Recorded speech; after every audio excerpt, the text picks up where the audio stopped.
Assalamualaikum warahmatullahi wabarakatuh. Halo Ananda-Ananda Ustazah yang soleh dan soleha, bagaimana kabar hari ini? Alhamdulillah kita bertemu kembali dengan Ustazah Wahdini dalam pelajaran Bahasa Indonesia. Nah, sebelum memulai, alangkah lebih baiknya jika kita berdoa terlebih dahulu. Mari kita sama-sama membaca surat Al-Fatihah di dalam hati masing-masing ya. Berdoa dimulai.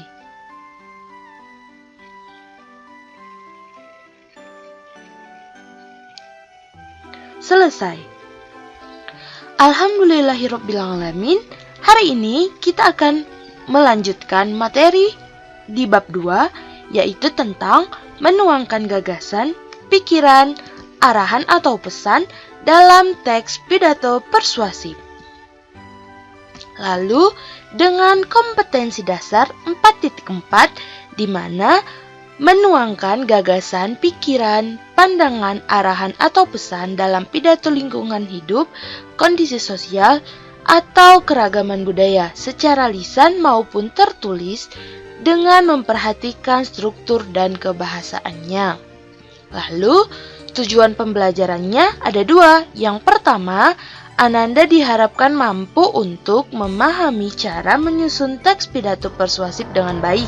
Yang kedua, menyajikan secara tulis maupun lisan gagasan, pandangan, pesan dengan memperhatikan struktur teks pidato persuasif.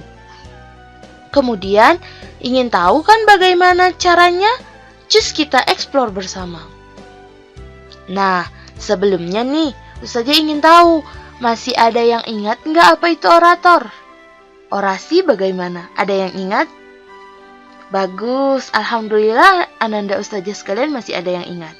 Nah, orator adalah orang yang ahli dalam pidato, sedangkan orasi adalah sebutan lain untuk pidato. Nah, jadi bagi seorang orator yang ulung, pidato itu sangatlah menyenangkan karena melalui kegiatan tersebut mereka mampu menyampaikan pendapat dan gagasan dengan cara yang menarik, bahkan mampu mempengaruhi maupun mengajak pendengar menggunakan bahasa dan penampilan yang memikat. Nah, jadi inilah salah satu kelebihan dari kita berpidato. Jadi kita bisa menuangkan ataupun menyampaikan gagasan yang kita pikirkan. Nah, bagaimana caranya lagi? Yuk kita berlatih.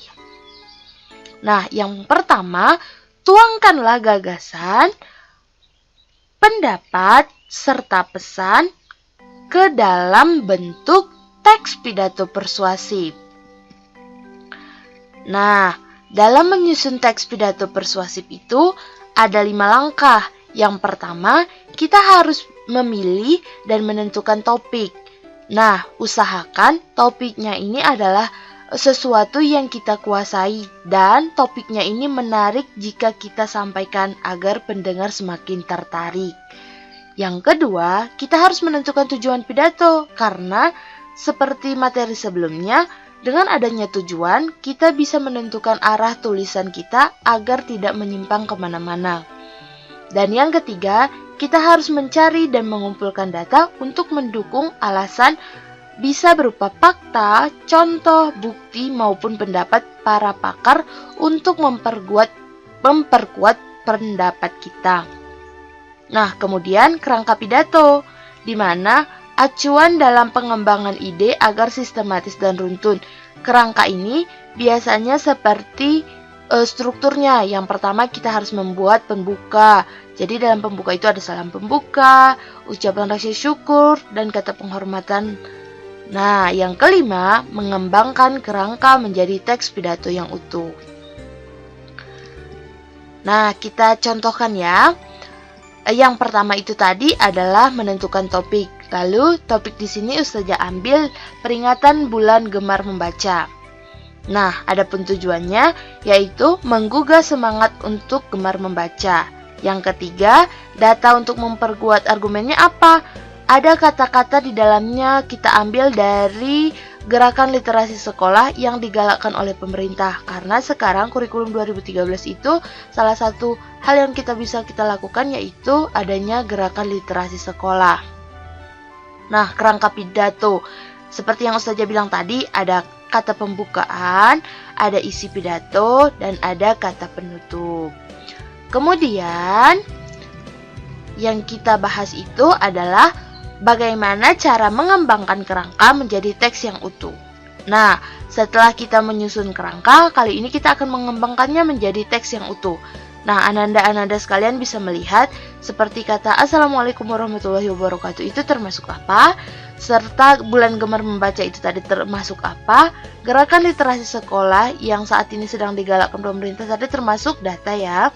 Nah, kita bisa melihat lagi menghadapi tantangan hidup yang semakin berat, memiliki kecerdasan literasi.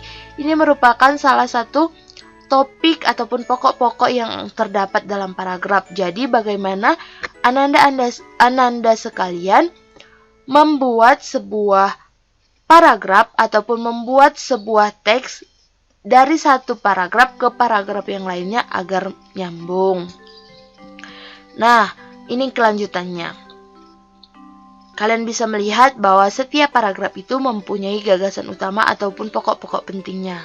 Kemudian kita bisa melihat pada bagian terakhirnya ada terima kasih atas perhatian, itu termasuk kata ataupun paragraf penutupnya. Nah, kenapa sih kita harus pentingnya mengetahui hal ini?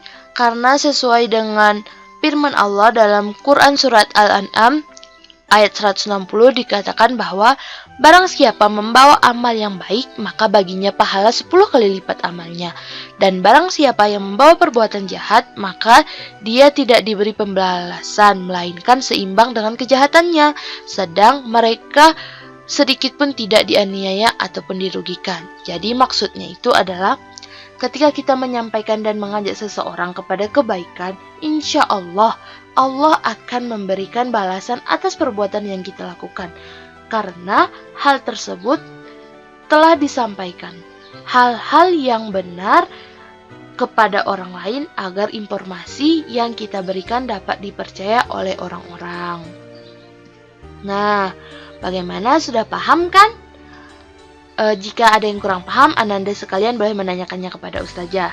Lalu kita tutup pertemuan kali ini dengan kesimpulannya. Langkah-langkah menyusun teks pidato tadi ada 5. Yang pertama, memilih dan menentukan topik yang akan ditulis, menentukan tujuan pidato, mengumpulkan data, menyusun kerangka, dan mengembangkan kerangkanya.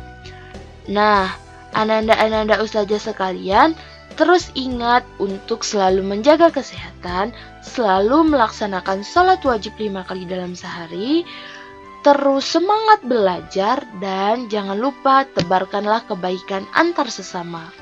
Oke ananda semua, akhirul kalam. Assalamualaikum warahmatullahi wabarakatuh. Sampai jumpa di pertemuan selanjutnya.